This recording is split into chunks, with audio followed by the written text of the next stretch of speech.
నా I request rocket Raghav గారిని మాట్లాడాల్సిందిగా కోరుకుంటున్నాం.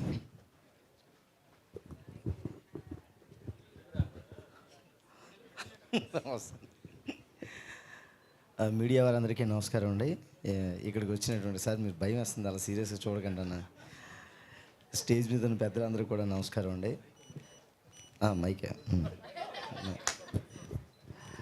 అందరికీ నమస్కారం. మర్చిపోతాను సార్ మధ్యలో. నాకు ఈ సినిమాలో అవకాశం ఇచ్చిన మా డైరెక్టర్ గారు, ప్రొడ్యూసర్ గారు వరప్రసాద్ సార్కి thank you very much sir. అలాగే ఈ సినిమాలో నాకు చాలా మంచి క్యారెక్టర్ ఇచ్చారు. ప్రతి ఫంక్షన్లో ఇలా చెప్తారు జనరల్గా, కానీ నేను ఈసారి మనస్ఫూర్తిగానే చెప్తున్నానండి దీన్ని. ఎందుకంటే నేను వెళ్ళిన రోజు చాలా కేర్ తీసుకుని ఈ క్యారెక్టర్ ఎలా చేస్తే బాగుంటుంది, ఎలా ఉంటే బాగుంటుంది అని చాలా కరెక్షన్స్ చేశారు.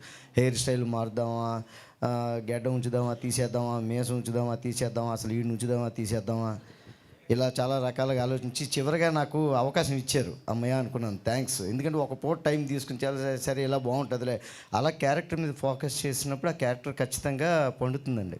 డైరెక్టర్ గారు ఫోకస్ చేస్తే అలాగే నాకు ఫోకస్ చేసి క్యారెక్టర్ డిజైన్ చేసి చాలా మంచి అవకాశం ఇచ్చారు.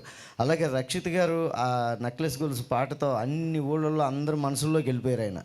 ఆయనతో యాక్ట్ చేస్తున్నాను, అదొక ఆనందం. ఆయన కూడా చాలా కూల్గా, అంటే చాలా పట్టుదలగా చేశారు ఈ క్యారెక్టర్. రోజు చేసినప్పుడు కూడా నైట్ అయిపోతుండేది 2 o'clock వరకు కూడా, అయినా అలాగే ఎనర్జీతో చేశారు. ఇంత మంచి క్యారెక్టర్ ఇచ్చారు.